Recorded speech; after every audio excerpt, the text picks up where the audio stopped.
Hello everybody, it's Lynn. Well, I'm back with the Windmill square. It's done. This is what it looks like.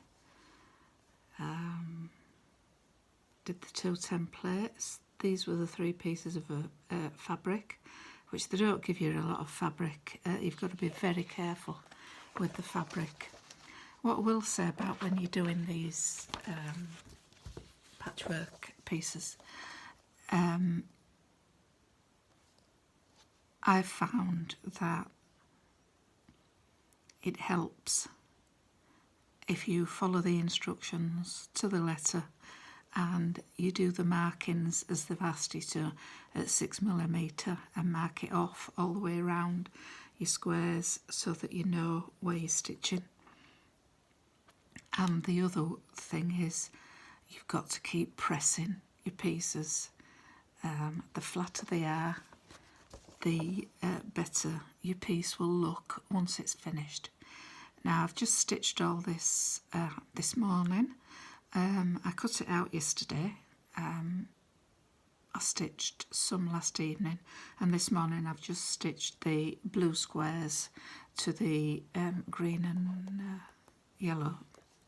So this is as far as I've got, and now it's ready for pressing.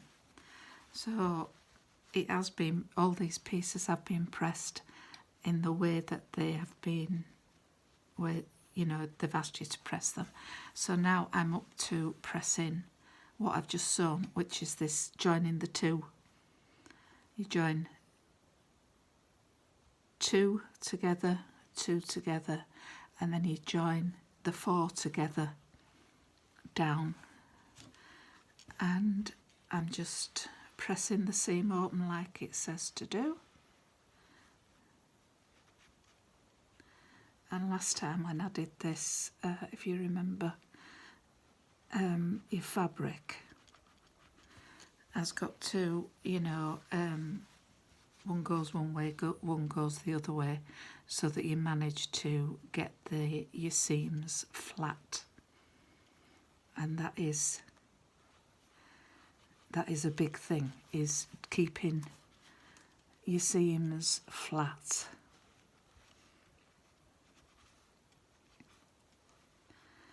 And it's a bit tricky once you get to the middle bit, and I did stitch over it a few times because there's a lot of material there in that centre. You don't want that coming out. Just press these again. No, you don't want that to happen. It would be a disaster if you had to do that. You see, that one goes that way, that one goes the opposite way.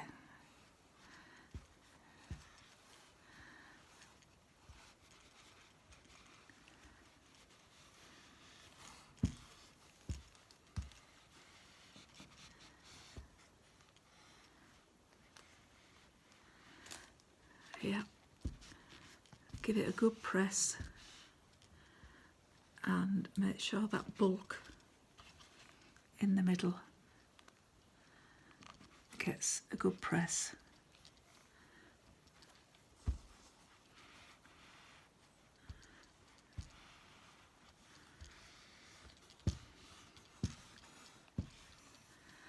Why does that keep doing that? I don't know. Let's have a look at you. You need to be straight, flat down, should I say. Yeah. It's because there's not much material there. That's why it keeps wanting to ping back. But it'll be okay. So there, that's what it tells you to do, to iron your seam. Where have we got to? There we are. That's ironing the 2 together.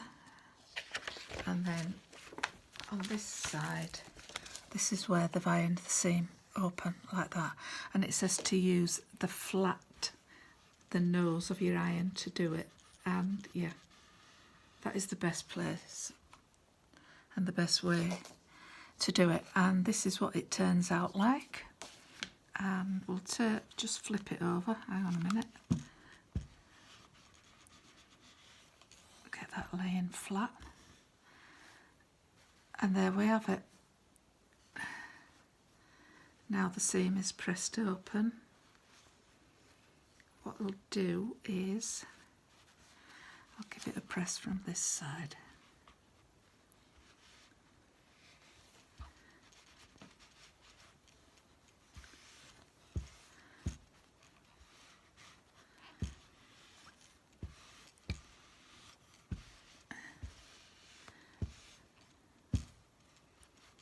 So I don't think that's a bad attempt for the first time I've ever done a windmill patch. It's looking okay. So that's the diagram, and that's what I've just done. That crease there was before, because I don't know how that came about. I've tried pressing it out, and it's not pressing out, but it is what it is. So that is it's looking puckered there as well, and it's not. It's the way it's been, the way I've just pressed it, I think.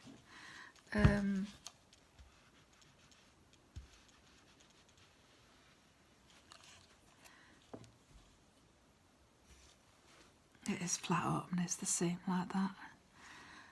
There we have it. So that is my square 4. Now, what I will say is they're tight with the fabric. When they give you the fabric, they do not give you uggins of fabric.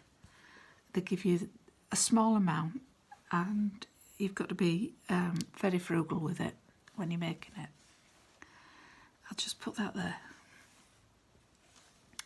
Now this is the template for the small squares, these ones.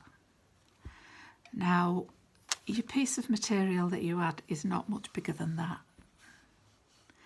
Now how do you get 4 squares out of that if you cut it like this?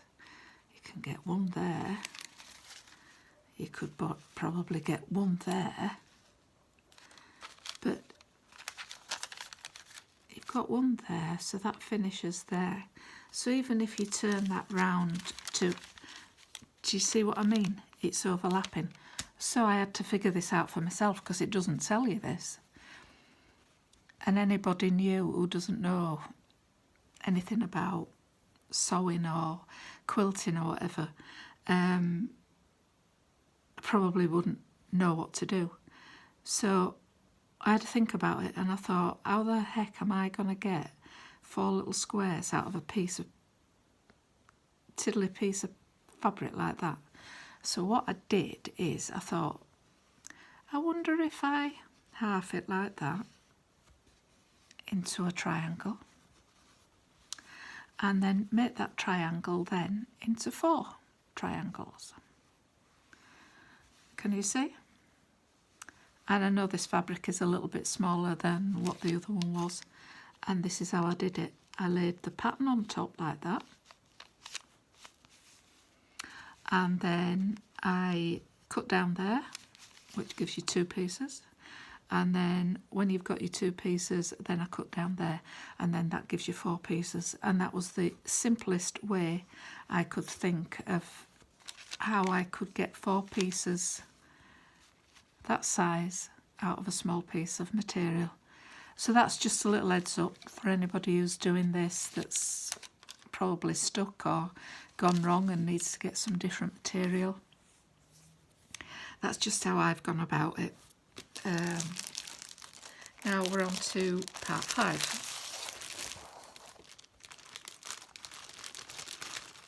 With part 5, get these. Now, what's all this about? Do you know what I mean? That's no good to man the beast. What am I supposed to do with that? What's that for? So you've got your interfacing again.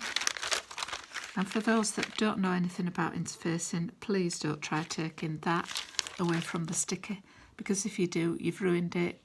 you've got to get a new piece, because no way on God's earth are you going to be able to do what they're asking you to do if you've separated the backing from the front. So you've got a piece of that. I've got that tiny little piece, another blue piece and another blue piece, and then this is the biggest piece, and this piece, that is going to be your square, because it's the same material as what Jemima Puddle Duck was on. Is that it's a tiny little spot on a peachy coloured fabric. So it's Tom Kitten that we're doing. So is that for his ears? Yeah, well, it is what it is, and you've got to be able to improvise, I suppose. Now here we go, this is the same as before, tracing it out, transferring it onto the iron-on violin. Is that what they're calling it? Because that's what I call that. Bonderweb. Same difference, Bonderweb violin. Trace it onto there. And your colours. That is Dresden's for his coat. Candy blue is for his pants. This one that I demonstrated with before is silver mink. That's for his body, his features. And this tiny little piece here, which they're calling cream, I take it is for the insides of his ears. So that's all the fabric that you get with this, plus the Bonderweb, they want to call it, it's violin. And you do the tracing as before, you cut it out, and then you end up with your pieces like that, and then you put them together on this fabric here. Once you've cut them out, and then you iron them down to get your character. And then, yeah, that little piece of cream is for inside his ears. And then once he's down, that's when you stitch round him and do all his features. So that's my next one, is number 5. I'll give you an update as I've done it, but for this time we've got as far as, I might as well iron that, I think, while I've got the iron on, because the creases in this fabric when you receive it is terrible. And you don't get them all out either. It's not very good. They won't all come out, but